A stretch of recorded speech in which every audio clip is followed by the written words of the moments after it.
thousands of students online and in person. His passion for coaching others to success was the drive that brought him to New Horizons, and we are so excited to have him join us today. Please welcome New Horizons instructor, Mr. Jason Hollinsworth. Jason, you now have the floor. Good morning, everyone. Good morning and welcome aboard. Welcome to the Art of Effective Presentations. I want to take just a moment and I want to walk you through what you're going to see over the next hour of your life. So here it is. Your workshop objectives, what we're going to be covering, first and foremost, everybody, we're going to be exploring what makes a successful presentation. When we think about a successful presentation, here is what I want everyone to realize. The last thing that you want is your people getting up out of your meeting session, your people getting up out of your conference room, getting up out of your auditorium, and leaving that conference room, looking back at the door, saying to themselves, well, that's an hour or 2 hours of my life I'll never have back. That is what we try and avoid when it comes to a successful presentation. Also, when you think about the idea of a successful presentation, it is however you choose to make the presentation, it is truly just getting a message across. So the gauge whether or not a presentation is successful, did the audience actually receive the message you were communicating? And are they willing to act? Are they willing to actually take action? That is a question. That is a question that you have to ask yourself. Do your presentations have that impact on your audience? Well, we'll take a look. We'll take a look at what actually makes that successful presentation. We'll then go into that second bullet point, which is recognizing the factors that go into building and delivering the presentation. Well, here's the thing. You have a lot of different options. You do. Normally speaking, when someone says presentation, generally they think of a live presentation. They think of a speaker being in front of an audience and people being able to have that feedback and that instant kind of body language and communication.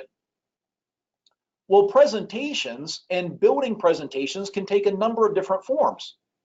Maybe your presentation doesn't need a live presentation. Maybe you want to roll with a pre-recorded presentation. Should your presentation be a lecture? In a lot of cases in the real world, we'll have audiences that we need to kind of keep close control of. And if we need to keep close control of those audience members, then sure enough, a lecture may be the way that you want to go. Are you able to have a discussion type format that actually implements small groups? So you bring people together in small groups, you have those discussion types of presentations. And yes, there's going to be certain topics and certain audiences that absolutely fits. So we'll talk about recognizing the factors that actually go into building and delivering the presentation. Now, the third bullet point that you see on this hour's objectives is actually outlining. And when you hear the word outlining, all this is taking the information that's in your mind, all the different jumbled up ideas that you want to get on paper, and you start to build it based on the topics that you have to cover with the audience. So we'll talk about getting all of that out on paper, having a logical flow in regards to the relationship of the information you're presenting, and doing this in a rough draft outline that you ultimately edit and review.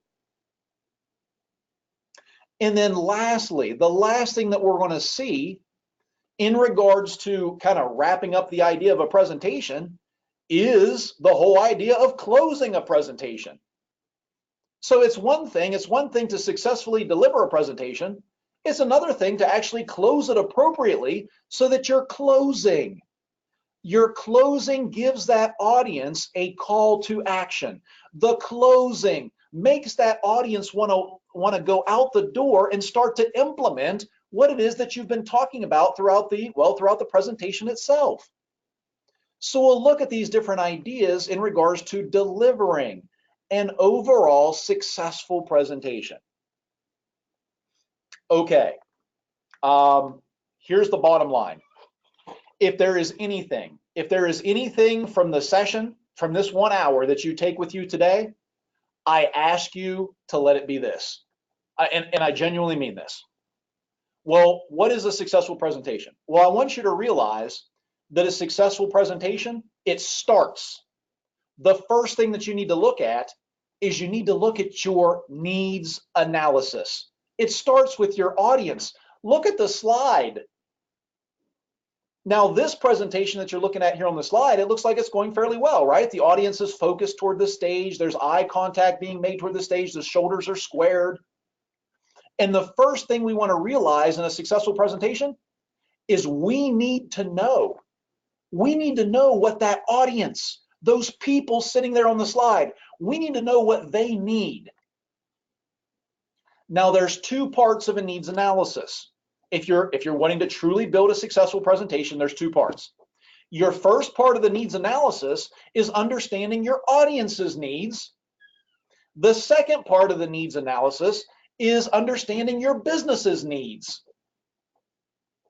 What does your business need from this presentation? What does the audience need from this presentation? And it is a careful blending of both that will get you the most successful presentation. All right, because once you understand your audience's needs, it's going to provide you with some answers to a few basic presentation questions. What are some of the best ways we can tie this presentation into the audience? Well, if you don't understand your audience's needs, it's going to be tough to come up with that particular answer. Also, if you don't understand your business's needs, how can you tie your audience into an overall bigger picture strategic goal for the organization? So the first thing, everybody, the very first thing, and genuinely, I hope you took note on this. If you want to have a more successful presentation, understand what it is that your audience really needs out of the presentation. What's in it for them? And oftentimes as someone structuring a presentation, it's kind of hard to think of it in that particular manner. But it is the number one most important thing, making sure we understand the audience and looking out for their needs. Okay, here's the deal, everyone. Anybody out there can create a presentation. Truly, anybody out there can create one. But not every presentation is going to just grab the audience. Not every presentation is going to pull in the people that are actually listening to the presentation. All right, there are some basic criteria that make a presentation pop, that kind of wow your audience. And I am telling you this from years and years of real world experience here, everyone. No matter how technically perfect, statistically perfect, no matter how technically perfect that presentation is, you have got to have a little bit of enthusiasm. You got to have a little bit of passion. You can have the most technically and tactically sound presentation. I mean, spot on. And if you're not presenting with a little bit of enthusiasm about the topic, those topics they will not translate to your audience. So when you're thinking about a successful presentation, you may have perfectly fitted slides, but as the presenter, do you have a little bit of passion? Do you have a little bit of enthusiasm? And that's something you have to ask yourself. And if you don't have passion for a particular subject, why in the world should your audience have passion or enthusiasm about the subject? Right? Imagine you're rolling out a new set of standard operating procedures, and you have everybody in the audience has a copy of these new SOPs. So you say, please turn your books to page 56. Specifically on page 56, I want you to reference paragraph 3. In paragraph 3, they've changed up the last 3 sentences, and we have to start implementing this by close of business at the end of the week. I wanted to make sure that it was communicated appropriately. Look, everybody, You have all likely been in some type of a presentation or meeting just like that. Right? Why in the world? Why in the world should your audience be looking at that as an opportunity to help improve a process when it's presented in that kind of manner? All right, so here's your choices. You either have to pick topics that you can get a little bit emotional about. You can pick topics that you can have a little bit of enthusiasm about, or your other option is to change your perspective a little bit about what it is that you're presenting. Because at the end of the day, you've got to ask yourself, right? Ask yourself this question. Am I able to get a little bit pumped up about the topic that I'm presenting? Ask yourself that question and then give yourself a true response. And if your true response is the answer no, you know what? Honestly, I'm really not able to get pumped up about this particular topic. Well, if your answer is no to that question, ladies and gentlemen, you should not be the one that's presenting. It shouldn't be you. And I genuinely mean that from the bottom of my heart. Give someone else on your team, on your team the opportunity to develop. Give them the chance to present in front of others. Now, if you decide to change your perspective, and you have a topic that reflects enthusiasm and passion, make sure that you're building it into the presentation. Well, Hoss, how do we, and that's my nickname, by the way. If you hear me refer to myself as Hoss, my name's Jason, but everyone calls me Hoss. Well, Jason, Hoss, how do we generate passion? How do we generate enthusiasm? Here's some tips, here's some tricks. Use personal stories. As a matter of fact, in the next slide, I'm gonna tell you a personal story just to kind of hone in on the idea, of the topic. Smile a little bit, everybody. Now, when I say this, you're all probably thinking to yourselves, "Oh, really? Smile, Hoss? You're going to go with that?"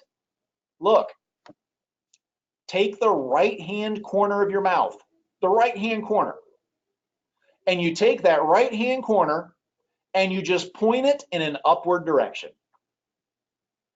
And as soon as you point the right-hand corner of your mouth in an upward direction, it just changes your tone a little bit. It changes your pitch a little bit. And when you vary your tone and you vary your pitch in a presentation, you don't come off as boring. You don't lose people's attention. And then the last thing I'm going to say in regards to doing your best to deliver that passion and enthusiasm is to move around a little bit, gesture a little bit. A lot of us out there may be caught up in standing behind a podium. And if we're standing behind that podium, we're almost using it as a shield, kind of like a shield from the audience. Well, you can't really get to me because I'm behind my shield. Generate passion, generate enthusiasm. Use some stories, smile a little bit. Get out from behind the podium. But when push comes to shove, if you're not able to have the passion or the enthusiasm, you should not be the one presenting. You shouldn't. All right, your audience members. Your audience members are just constantly flooded, everyone. They are flooded with sales pitches. And when it comes to presenting, you have to deliver value. It's the value. It's that value that you offer, the value that your audience sees that draws the audience into your presentation, that keeps them engaged. So to provide value, what we need to understand, and in order to show the audience value, we have to, as presenters, we have to understand what actually motivates them. Ooh, Hoss, I didn't know it'd be this hard, right? But it does, it's true. It starts out with that needs analysis. It does. We have to understand their needs, what motivates them. Knowing how to deliver value requires us to truly understand our target audience. Now, don't get me wrong here. And I genuinely mean this from someone who's done this for a long, long time. All right. It will be impossible. It will be impossible for you to just please everybody. It will be. But when you understand your audience's needs as a whole, the majority of your audience will leave that room and they will look back at the door and they will think in their minds. They will think about what you've just presented. They will think about the value associated with it, and they will be more motivated to act, which is really what you want in a successful presentation. All right, so we have to know what it is they need, and we have to know what it is they expect out of our presentations. In order to do that, we've got to conduct a little research. We've got to gather some information. We've got to perform the needs analysis. Now, look, I'm going to highlight this a little bit. Okay, I'm going to highlight it a little bit with a personal story. Okay, I want to highlight the fact that we need to look at a presentation not from our point of view, but from the audience's point of view. And look, and this is about this is truly about my uncle Gene Hollinsworth.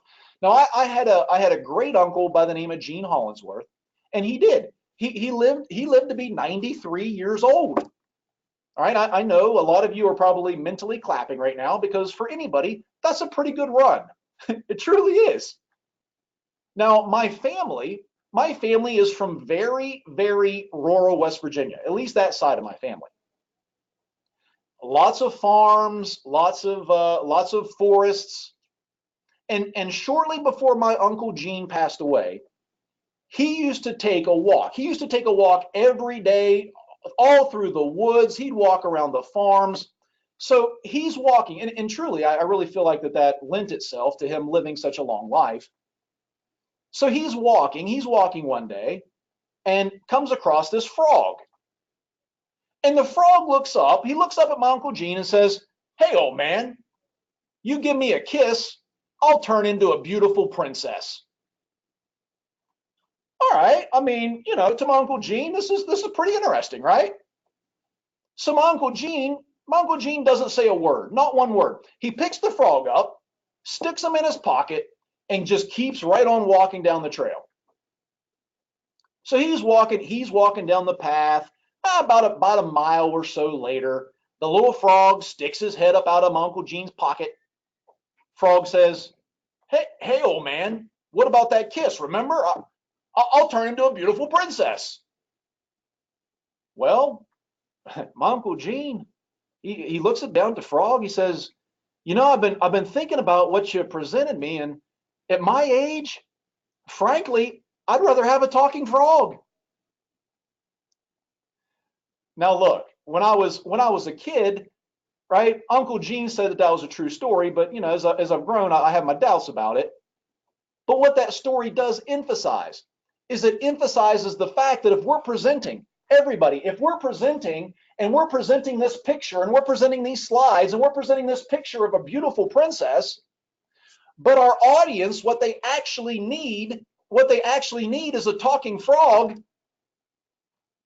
then your audience may be leaving. They may be leaving that presentation looking back going, well, there's an hour or two of my life I'll never have back. So at the end of the day, we've got to be able to deliver the value in a presentation. It has to be there. Okay, your structure. We got to have some basic structure. There's got to be organization. The main advantage of this, to actually taking the time to create an outline, is because it helps us to organize our thoughts. And your audience, and remember, it's about them, it's not about us. The audience gets more out of a presentation if that presentation is well organized. They're also more likely to think that the presenter, right, the speaker here, if you're well organized, they're going to look at you as the speaker. They're going to look at you more as someone who actually knows the subject, someone who's actually given thought to what it is that you're presenting on. And what you're doing is you're creating this basic structure, right? You're taking this approach, you're creating a body. Now, I know this is kind of a odd example, but you're creating this body and you start with the skeleton. You start with that basic outline, the bare minimum of your presentation, the bare minimum of your speech. right? Maybe it's just you start with your purpose, you go into topics, so on and so forth, and then you progress by adding meat to the bones. You start layering the rest on top of that. Remember your key points to your presentation. Please make a little side note of this. The key points of the presentation will need to be at the forefront. That way, they're a main piece of your basic outline. And you'll be able to make sure that those main points are highlighted, that they're prioritized, that they are definitely addressed. Because this is the, look, your main talking points, that's the main message you want to get across to your audience. All right, so everyone participates likely in projects or participates in presentations, and your projects, your presentations most likely, they're going to address a problem, or they're going to take advantage of an opportunity, sometimes both. So an effective way to introduce your speech or an effective way to introduce your presentation is by outlining the situation. What is the situation that this presentation or this project is supposed to address? What is it? What is the actual problem? What is the opportunity? And by introducing this within the outline early and introducing this within the speech, it forces us to get to the point right away. And that keeps your audience engaged. When you are, and a lot of people, I have seen a lot of people fall into this trap, everyone. When you're setting up your outline, avoid giving too much history. I mean history in regards to history of the company, history of how this problem has been here historically. Avoid giving too much history.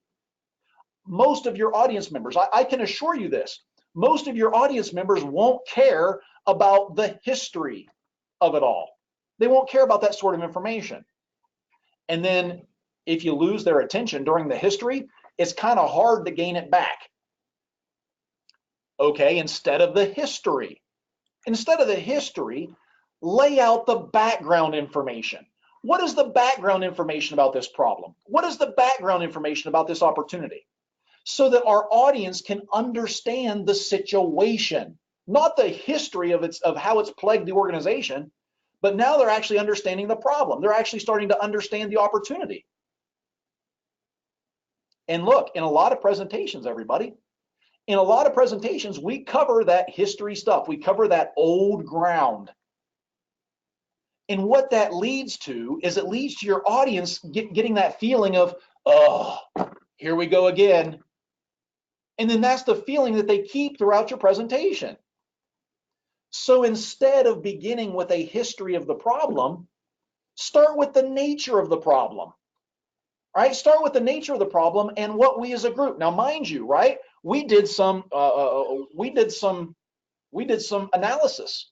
We took the audience and we did a needs analysis, and now we can start to look at what did this group have to say about this particular purpose. We reached out to the audience early on. And then we can start to reference situations that the audience maybe gave us feedback on, that the audience is actually familiar with. It is going to keep their attention. It's going to keep their attention if we're building this into our outline by showing that our opinions, that their opinions are the audience, that they gave us that feedback, that those opinions were actually taken into account. They've been considered in the presentation itself. If we work some of that into the introduction, oh my goodness, you're getting their buy-in rate from the get-go.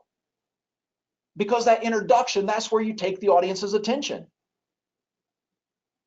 All right, so just a couple little tips, a couple little tricks in regards to the introduction. Keep the introduction brief, keep it informative, set the scene for the rest of the presentation. Have them not wondering, right? They're not wondering when the next bullet point may be, or the part that they're interested in. Set it up in the introduction. Also, in your introduction, make sure there is some type of an introduction for you. And yes, this is a best practice. Get this, everybody. This is a best practice even if everyone knows who you are. Truly it is. Because what it does is it gives your people that mental image as far as why. It explains why are you the person actually delivering the presentation? That little introduction kind of sets you up for that. All right, give a brief overview of what we're going to address, tie in your people, and your audience won't be wondering throughout the presentation. All right, start to think about the outline, the backbone. Build it from your key points. And then tailor this presentation, tailor this outline, tailor it to your audience. If you're look, we said this in the first slide. If you're going to have a good presentation, you have to understand your audience. You have to. All right, your audience, your topic, that will determine what format you use. And when I say format, are we going to use a live presentation? If you are covering more complex topics, then yes, you're going to want to use a live presentation. The live presentations allow for lots of questions. And in those live presentations, a lot of other people in that room may be thinking the same questions. You can give immediate feedback. Your entire audience has access right then and there to the presentation and to the presenter, all at the same time. Complex topics? You bet, live presentations. Well, what if we need to give presentations and truly they're more simple topics? You do have the option. Don't forget about a pre-recorded presentation. All right, pre-record the presentation. Allow your people to have access to it at their convenience. It is your topic. It is your audience. That is going to determine the presentation style that works for you. And look, it's not just live. It's not just pre-recorded. Are you going to lecture? Are you going to have small groups discussion? All right, are you going to have role play? Consider role playing. Consider your audience. And pre-recorded presentations. These presentations are the easiest presentations to create. They really are. You record your material and you post it online. And what's really nice about these pre-recorded presentations is you as the presenter, you now have the opportunity to edit and revise the presentation before anybody else even sees it, which is believe you me, right? A little more pressure when you're live.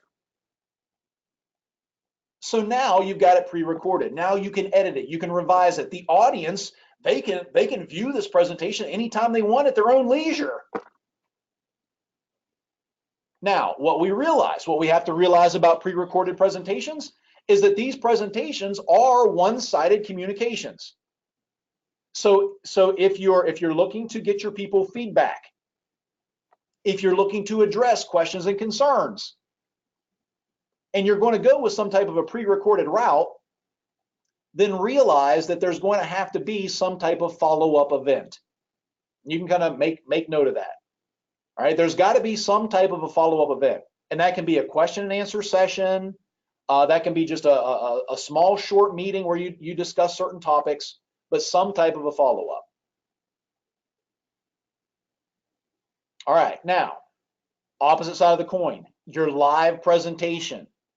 The live presentation, it requires a lot more preparation than your pre-recorded stuff. All right, when you are live, you need to be ready. You need to be ready to answer questions. You need to be ready to expand on information. No matter how confident you are, no matter how long you've been doing this, a little bit of practice before a live presentation, it goes a really long way. Especially, now there may be some of you out there, right? There might be a lot of you out there. Statistically speaking, there are. Practice is absolutely essential. It becomes particularly important if you are not comfortable with public speaking, and a lot of people are not. So when you're thinking about a live presentation, just realize that there's going to be more involved. you may need tech support there, right? Some type of live event support. You may in a live event, you may need different interaction tools. You may have someone presenting, and then you might have someone conducting the facilities, or a facilitator that's actually keeping everybody on agenda. All right, so you've got pre-recorded, you've got live. A lot of presentations can be done as a two-person presentation, or maybe a panel team. Honestly, some of the most interesting presentations I've witnessed has been a two-person or a panel type presentation. And if you have a panel, if you have more than one person, well, then you've got more than one mind, and it just helps make sure that the presentation runs a little more smoothly, right? Someone's there for questions. The two-person team allows you to divide the work to prepare for the presentation. So you got a two-person team. One person focuses on a certain section, becomes a subject matter expert to a certain section in the presentation itself, and addresses those questions and concerns. That allows for both people to maintain a little more focus on their individual topics, right? And you can decide between the panel, you can decide between the multiple people who's going to address what questions and what sections they're going to get for technical problems. All right, you may decide that your presentation, is going to be a panel discussion. Now you've got a number of different people allowing for a number of different viewpoints. And you can spread these different viewpoints out. You can spread these different, you can spread the amount of time that each one of these people has to speak. You can spread it across the time that's available for the presentation itself. And the topics can be spread across multiple presenters. So when you're determining your presentation type, what information are you communicating? What information are you communicating? And who is the audience that you're communicating to? What are their needs? Look, I've done some work. I've done some work for the Center for Disease Control and Prevention out of Morgantown, West Virginia. I've taught a lot of classes there. And they will present with case studies. And they will present with case studies and best practices to allow their people to go in and examine it, and to make sure that those people have a thorough understanding of what occurred or what should not have occurred through the case study itself. It fits the topics, it fits the audience, and gives them the best bang for their buck. All right, so your presentation type. The presentation type has to be a big consideration when you think about an overall presentation. Now, it is absolutely vitally important that you grab the attention of your audience. So you've got a strong opening, and you need to keep the momentum going. Well, one little tip, one little trick is the 10-minute rule. And this 10-minute rule, this is a rule that says we need to realize our audience, they're going to start drifting away after about 10 minutes if we don't switch some things up. And this can just be a simple change, everybody. I'm not talking about major changes and firework kind of stuff here. I'm talking about just little changes. I mean, as small as just switching up your slide. If you're on the same slide and you're talking about that slide for longer than 10 minutes, imagine that for a moment. You've probably lost your audience. Maybe you want to switch up and do a demonstration. Maybe you want to call a couple of people out of the audience to come up and role play something that you're expecting them to follow through with when they leave the meeting. All of that can hold true to that 10-minute rule. All of that can help capture your audience's attention and maintain it. Some of the most powerful ways of maintaining your audience's attention is to involve them.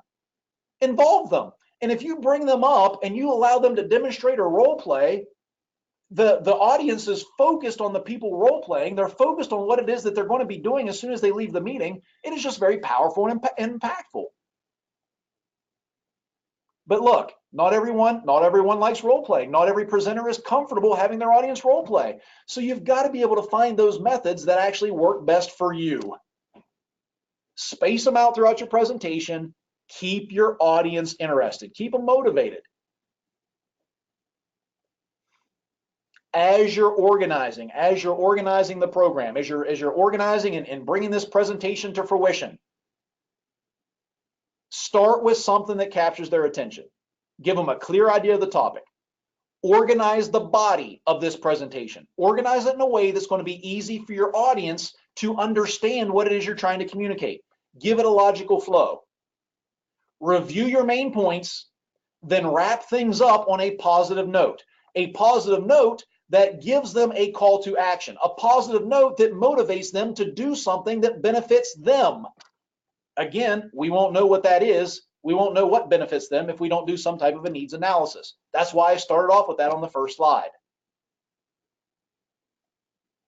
All right, the thing to remember when you're organizing your program is that you're giving this presentation for the benefit of your audience, for the benefit of them. All right, you have to organize it in a way that makes sense to them. It's not about this speech, this presentation isn't about you, it's about your audience. All right, the longer your presentation goes, the longer it goes, the more chances there are to lose your audience. You can highlight that, put a star beside it. The longer it is, the better chance you're going to have of losing the audience.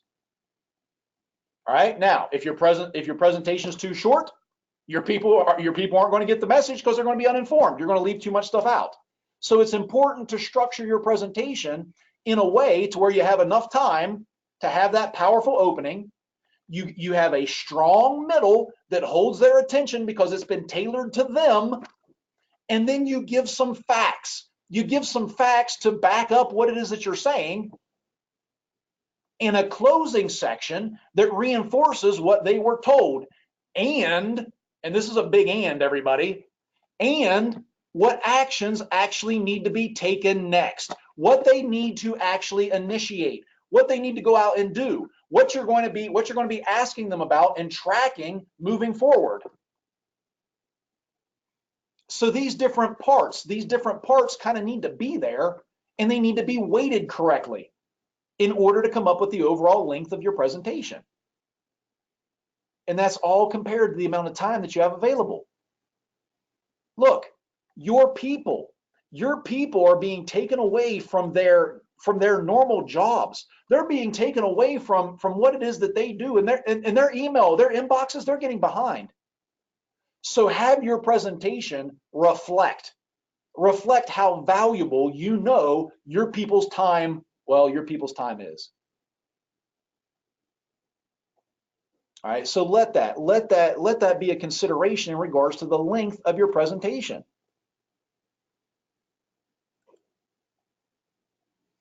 All right, here's kind of the layout. Here's the layout of a basic structure, a foundational structure for a presentation. In your opening, there are some speakers, there are some presenters, and I'm telling you, I love these types of presenters. I wish this is truly one of my weaknesses as a presenter. It truly is. There are some presenters out there that just have that, man, they just got that great sense of humor. And if they weren't presenting, they could probably be a stand-up comedian. And some presenters will start a presentation with a joke. They'll get their audience laughing, and boy, does that go a long way. A little humor in a presentation, it does. It goes a long way. It keeps your audience's attention. All right, it starts everybody out on a light note. It puts your audience at ease. Now here's the other side of that coin. A lot of people don't have that natural joking ability. They don't. And if your presentation starts off with a joke that doesn't work, well, oh boy, the audience might start right off the bat. They might start to question the speaker. All right, so some other ways that you may want to start. Start out by asking a question. Start out by giving some type of a surprise statistic, right? 72% of all statistics are made up. Some type of surprise statistic, or telling a brief story related to the presentation. All of these are good ways of capturing the attention of your audience. All right, your body. Your body is just that. It is your main points. It is your key topics. It is what needs to be communicated. It's that message. And yes, that review is often skipped. It really is. It's often skipped, but it can be worth it. Chances are some members of your audience, right? There's a few bullet points. There's a few bullet points that at the end of the day, right? There's a few bullet points that they just didn't get because quite frankly, we all do have a certain attention span. Maybe they were tuned out. Well, if we review, then we have the opportunity to restate key points for the sake of those people that were tuned out the first time that we said them. And then lastly is the closing, which is just restating your main points. And then in some cases, in most cases, giving those people the call to action to know what to expect moving forward. Okay, now we're looking now at gathering facts, and we're looking at credibility. I'm just going to say this in regards to presentation. When it comes to gathering facts, when it comes to credibility, just reference sources that are in fact credible. If you're backing up the data so that you don't get questions from your audience, or when you do get those questions, you can actually cite sources that are credible. That's the facts that we want. And this can be reports from your own organization. This can be Center for Disease Control and Prevention. This can be Census Bureau, Journal of American Medical Association, whatever is a credible reference. But highlight these groups that are leading authorities. Allow them to trickle into the body as you're designing this overall presentation. All right, so now we've outlined the presentation. We've lined up some solid evidence. Now we're just taking all these little pieces and we're putting them together. Okay, it is recommended, everyone. It's recommended not. Do not have everything that you want to say just written down. You're not up there showing how well you can read. Make prompts. Now, if you read from a script, if this is something you feel that you have to do, I personally would just read the introduction, because the introduction has got to be so powerful. It's got to be so impactful. If you're going to read anything verbatim, let it be the introduction. When you're reading, there is less chance that you are going to get your point across with the power, with the enthusiasm that you actually want. Okay, well, we're not going to read. We're going to make bullet points. We're going to make slides that have those bullet points. And at the same token, we're going to try our best to stay away from improvising too much. If we're just kind of going up there and improvising or going up there and winging it, that is extremely risky. I can't even imagine how many times I would be at a loss for words if I didn't have some bullet points, if I didn't have some type of basic outline to follow along with. All considerations when you think about building your presentation.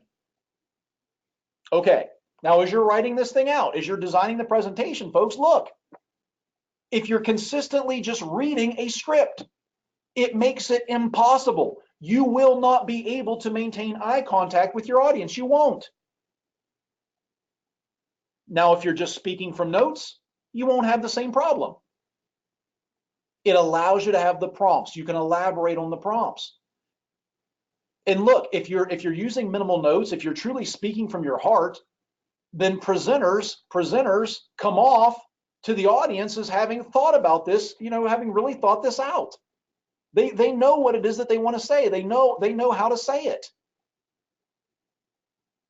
And if you're just reading a full speech, it makes it a whole lot tougher for your audience, well, to even ask questions, or imagine if you respond to a question and lose your place in your speech.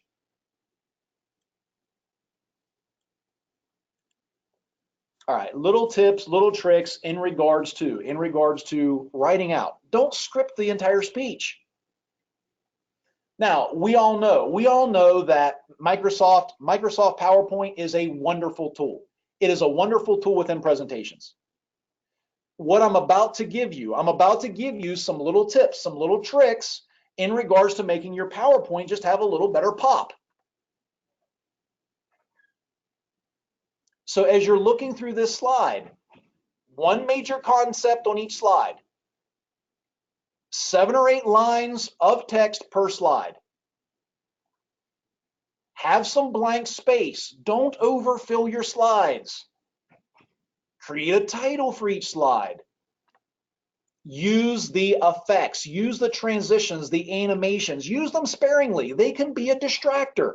Your audience members can get tired of them.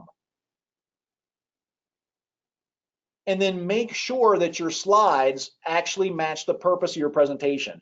And for the love of goodness, everyone, stick with the same template. Stick with that same template so that you're not throwing your audience off.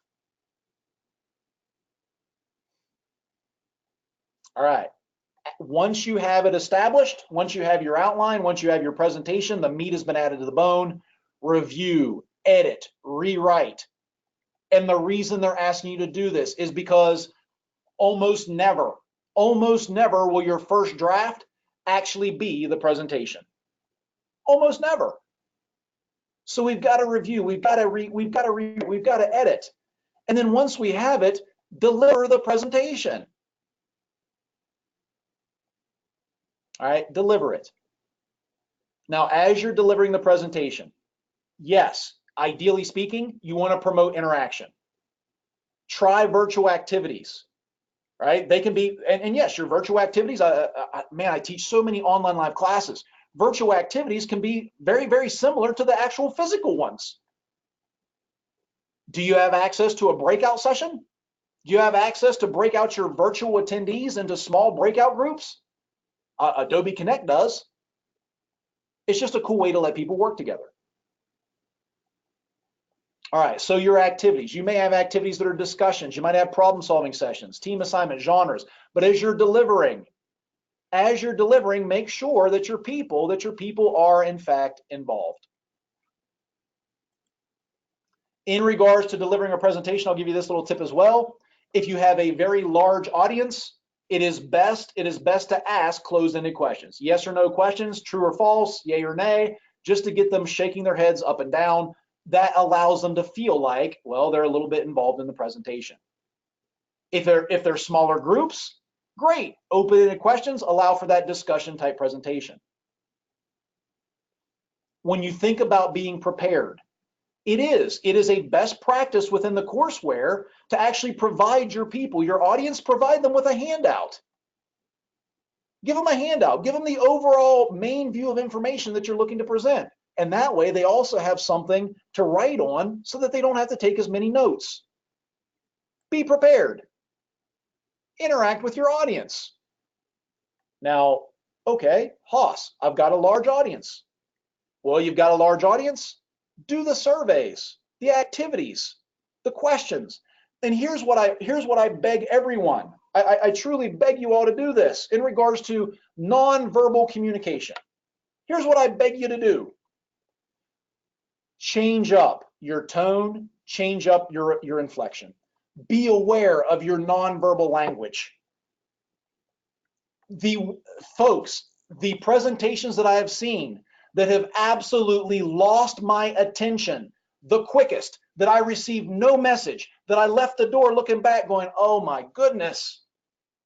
It was because I had a monotone presenter. I had a monotone presenter. The presenter did not practice. All right, check out the practice slide. They didn't practice. They were extremely monotone, and I left the room. I left the room going, that is an hour or two of my life I will never have back. If I'm looking to emphasize the nonverbal communications, then what I am looking to do is I'm looking to build trust with the audience. I'm changing up my tone, changing up my inflection so that they stay interested, and I'm getting out from behind the podium and I'm moving around the room a little bit. I'm removing the physical barriers. And sure enough, I'm out from behind the barriers. I'm smiling a little bit, got the right-hand corner of my mouth turned up.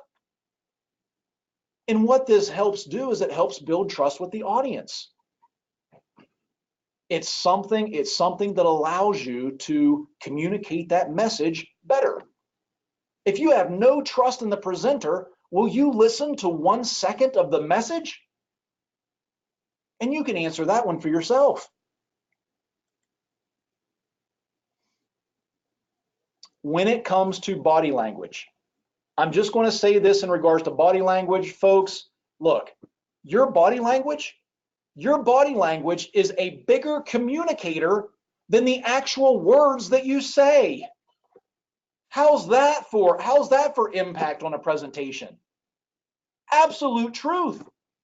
Your audience members, they will see your body language and they will believe your body language more than they will your actual spoken word. Okay? It's your body language. It's not what you say, it's how you say it and the body language that you're using to reflect it. What is your position? What is your posture? What is it that you're saying to your people? Are you showing the passion and enthusiasm through your tone and inflection, through your body language that we initially told you at the beginning of the little presentation here, you have to have, or you shouldn't be the one presenting? All things to consider, folks, when you're when you're considering the art of an effective presentation. So when you're closing out your presentation, okay, yes, you may be done with the presentation, but here's the thing. When you're closing out, folks, have a call to action. Have a call to action with every presentation. Your call to action, this is your implementation. It's right here. It's your next step. You can do this. You can do this before the question and answer at the end of your presentation. Right? You can do this. You can do this in follow-up emails, but have some type of communication about a call to action, and then track it. Make sure it's being implemented. Now remember, the first thing we had was a needs analysis. So we're going to frame this call to action. We're going to frame this in a way that benefits the audience. Makes them, well, it gives them a little bit of motivation to actually go out and do it. And then just like we're doing right now, if you've got a few minutes left, folks, have the question and answer session. Have it. And at this point in time, by golly, that's exactly what we're going to do. I'm going to go ahead. I'm going to turn it right back over to Kelly. Kelly, if there's questions, if there's concerns, I'll be more than happy to address them. All right. Thank you so much, Jason. This is great. And thank you everyone for joining us today. If you guys have any questions, I'll give you some time. Go ahead and type those into the questions menu box and we'll answer those over audio for you. I did receive some questions throughout the presentation regarding the recording to be able to view this session again. So yes, you will all receive a recording link tomorrow morning for you to review the session. You can review it at any time. You can pass it on to any colleagues who were unable to join us. That link is yours and you can use it how you want. Also, want to remind you all that if you visit our website at newhorizons.com, click on the Center for Leadership and Development, and you will find all of the information on our upcoming courses, especially this one on the art of effective presentations. The next class is scheduled for September 18th, so we are still accepting registrations for that. So you can go ahead and visit newhorizons.com and click on the Center for Leadership and Development, and you will find that upcoming schedule there. Or you can also just reach out to your local New Horizons for further information. And if you don't have a rep that you are currently working with, if you visit our website at newhorizons.com, you can do a zip code search to find the center nearest you. All right, let's go ahead and get to those questions. So first question we had, Jason, is what is the difference between the background of a problem and the history of a problem? So you had discussed this towards the beginning of your presentation. Yeah. If you when can you give talk examples. Sure. When you talk about the history of a problem, this is basically, in my view, it's kind of a complaining session almost, to where you are giving the history of this problem, and you're saying, well, this problem has affected our team for 2 years, and we have tried to deal with this and in a number of different times, and we failed, and the problem still exists. When you actually go and you start to do that introduction, and you're starting to define the problem. So instead of the history of the problem, we're going to give the background of the problem of saying, okay, here's where we are with this problem. This problem is costing us $1,500 an hour in our projects for every hour it's not fixed. This problem is directly impacting our budget, it's directly impacting this particular phase of our project, and we're getting behind. So what we're looking for in this, let's just say this is a problem-solving type of presentation, what we're looking for, and I told you before you even came in, to have 2 or 3 creative ideas so that we can start talking about the different solutions that are going to be available to wrap this up, to nip this in the bud, so that we don't have to deal with this problem for 2 more years after this. So instead of the history about the problem and how it's affected us, give some background in regards to the problem itself and how we can change the impact now. Does that maybe help out a little bit as far as clarification? Yeah, I think that's great. Thank you. And our next question that we have is, what do you advise in relation to informative versus persuasive types of presentations? What does your audience need? What does your audience need? Are we talking about when you do your needs analysis and you look at your business needs and you look at your audience needs? If your business needs are something that is compliant, maybe new OSHA standards or OSHA regulations, and you have to be compliant, there's no ifs, ands, or buts about it, then you're going to want to take a more informative approach to your presentation. Now, at the same token, if you're rolling out a new process, right? If you're rolling out a new process, and this new process, there's a little bit of flexibility in regards to how your team may want to develop a best practice to conduct this new process, then at that point we can roll that process out. We can start the needs analysis. We can get feedback from our audience, and we can start including their opinions and the way that this is going to affect their jobs right within our presentation. So yeah, there are definitely needs for both forms, but it's all based upon what it is you're presenting on and the audience you're presenting to. Right, great answer. Our next question we have is, do you have any recommendations or guidelines when presenting information when it's financial data?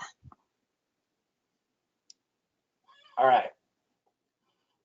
When it comes to the actual statistical stuff, when it comes to true financial data it's tough to get people excited about that type of data. I am a big fan of small groups and case studies. So if I were presenting financial data and I was wanting people to look over financial calculations, and I was wanting people to see how these different financial calculations would benefit them, maybe when I was at Fidelity, we did a whole lot with loan to value. We did a whole lot with factors saying that you can lend this much of your house at this certain interest rate. And in a lot of cases, when you're looking at that type of financial data, you can break those down into case studies, and you can break them down into small groups and allow your people to analyze the case studies, making sure that they're all clear on what the expected outcome should be regarding those numbers. Also, as the presenter, you're walking around these small groups, making sure they're coming up with the right numbers. So just my opinion, again, there's a lot of different ways of presenting, but I am a big fan of role playing, and I'm a big fan of small groups when it comes to presenting the more type of calculated data. Let them work in small groups. All right, and this is going to be our last question because we have reached the top of the hour. So how do you bring the audience back once you start losing them? The first thing you're looking for is the body language. And my biggest trick, some presenters are uncomfortable doing this, but if I see people drifting off, if I see that I'm losing an audience, I will call on people. I will bring people to the front of the room. I will say, Tom, Tammy, you were mentioning this to me the other day. Tom or Tammy, could you please repeat for the audience what it is you told me about topic A or topic B? And just get them involved. And then the audience starts to focus on their peers instead of just one presenter. And when they're focused on their peers and the audience knows that you may now call on them, they tend to perk up a little bit and pay a little more attention. All right, well, that will wrap up today's presentation. Jason, thank you so much for joining us today and spending some time with us to talk about the art of effective presentations. It was an absolute pleasure. I genuinely hope that there was something, some little tip, some little trick that you all take with you now and tweak up your presentation blueprint just a little so you get just a little bit different building in your presentation. I wish you all the best of luck moving forward. I truly do. All right. Thank you so much, Jason. And thank you again, everyone, for joining us today. I hope you'll join us for future webinars, and feel free to view that information on our website at newhorizons.com for all of our course information. Thank you so much, everyone. Have a great day.